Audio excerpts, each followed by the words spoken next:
The chosen Christmas special this year in 2021, like last year, has many musicians singing their own beautiful versions of Christmas carols or new original Christmas songs. And they're also interviewing these musicians with this question: what must the people know? What must the people know about Christmas? What must the people know about our Savior coming to earth? It's really asking, what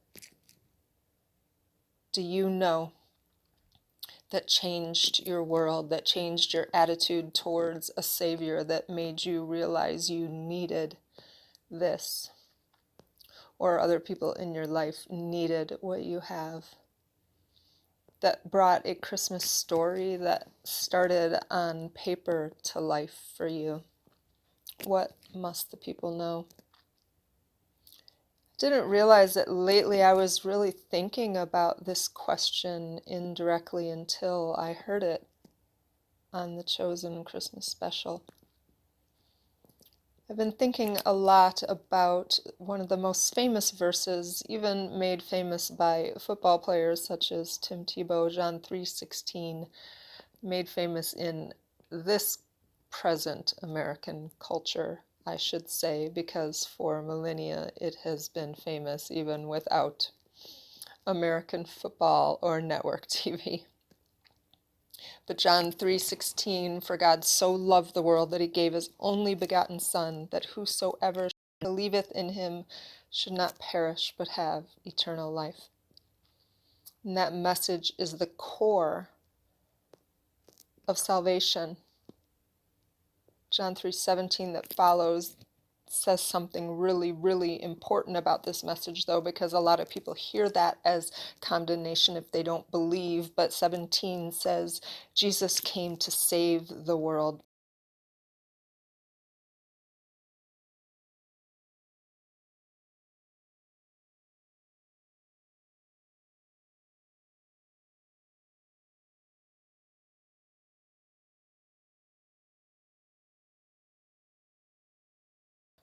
The goal never was condemnation. The goal never was separation, but our choices time after time create that. And God and Jesus and the Holy Spirit, one after another in our human historical time, but all together, always in God's historical or chronological time, always were, always will be, always are. And so the other thing I hear that people question who don't fully understand, and even believers don't really want to talk about the thing that love, to give up your son to die, even if it's for others, is this love? It's putting some human status, some human emotion onto God in, I think, a weird and improper way.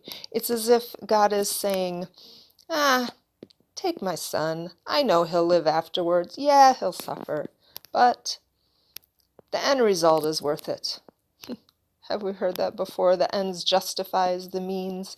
To some people, and at some times in our lives, at our most jaded parts, at our most doubting parts, for God so loved the world that he gave his only begotten Son to die for us seems a bit uncaring and ironically a bit unloving. But it takes it out of context, as if God the Father alone were making this decision. But the Father, the Son, and the Holy Ghost are three in one, always have been, always are, always will be. In the beginning was the Word, and the Word was with God, and the Word was God. Through him all things are made. Without him nothing is made. And so, if without the Word, and we know Jesus was the Word become flesh, so these two characters, persons of God are one and the same. The Word in the beginning that created the earth. And the Word become flesh, Jesus Christ our Lord, born in a manger, lived 33 years, and then died to save our sins, was there in the beginning, was part of the decision, made the choice himself as Son in a human form on earth to give his life, to come to earth, to make himself less and lowly than a God and part human, 100% human, 100% God, but yes, lowering himself to this place. So when we hear, for God so loved the world, he gave his only begotten Son, and we know he gave him to die, I don't believe for a second it was, here's my son. I know he'll suffer. I know he'll die, but he'll live again. No, no, no.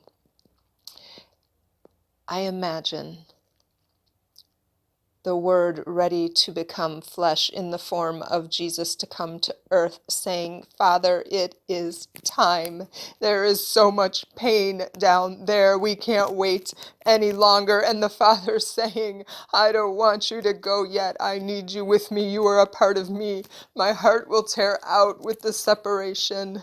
And Jesus, the Son, says, I have to go. And the Father says, I know. I love them. And I love you. And grievingly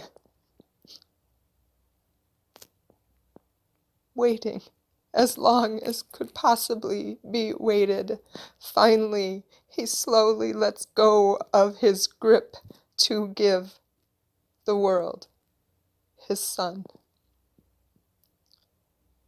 So much love. For God so loved the world that he gave his Son to die so that we would not be lost.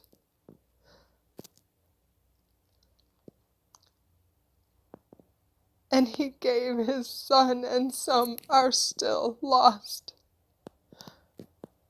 There's grief still there if you want to put emotion and human thoughts and feelings on our God. Remember his grief too, his grief over still losing you or a part of you.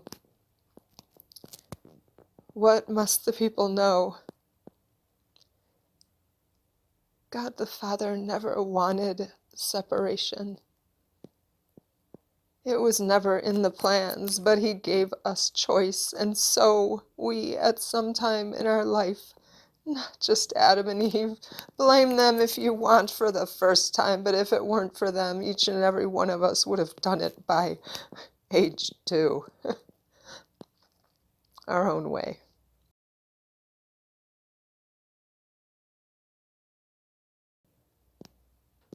But Christmas is God the Father and the Son, our Savior, coming to restore that separation, pursuing in love those who run from him and those who seek him.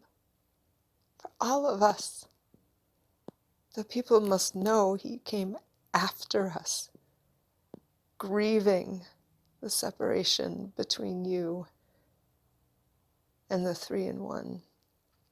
And then, after Christ died and rose again and ascended into heaven, he still didn't want separation for us. He still wanted us to have his presence with us always. And so the third person of the Holy Spirit,